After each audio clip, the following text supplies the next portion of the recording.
Nĩ watho ũrĩa ũrathiĩ kũnina mĩeri 14 kuma rĩrĩa wahĩtũkirio, ũndũ ũrĩa wacũngĩrĩirie makaya kuma kũrĩa anyitĩte itemi rũhonge-inĩ rwa bengi, nĩ amu nginyagia gavana wa bengi nene Patrick Njoroge nĩ agwetete gũkorwo rĩ na ũritũ gũkinyanĩria.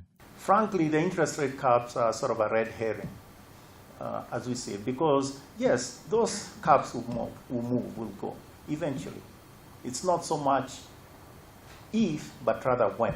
Ona gũtuĩka watho ũyũ wabangĩtwo gũkorwo rĩ wa kĩguni kũrĩ mũkenya wa kĩrathi gĩa thĩ, arũgamĩrĩri a bengi itiganĩte marauga ũndũ ũyũ ndwakinyanĩire. It hasn't worked like it was intended, and it's simply because I think we needed to look back. The first thing, it controlled or regulated and capped interest only offered by banks because it was based on the Banking Act.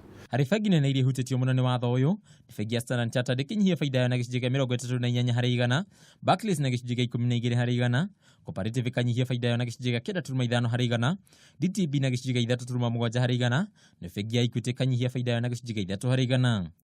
Na ithabu rĩrĩ bengi nene ikoneka gũkorwo ihutĩtio mũno nĩ watho ũyũ, ikinyihia ngombo iria iheanaga na gĩcunjĩ kĩa 5 harĩ igana, harĩ ciringi birioni 149, nacio bengi nini ikanyihia na gĩcunjĩ kĩa 9.6 harĩ igana, harĩ ciringi birioni 32.8.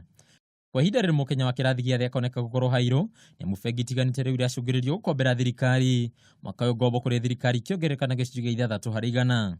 Banks continued lending, but only lending to those whose risk can be priced within 14%.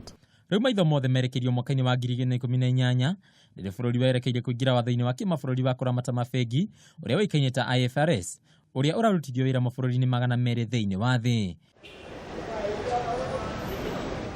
Handũ-inĩ ha Kameme TV, rĩtwa rĩakwa nĩ Bataru wa Mwangi.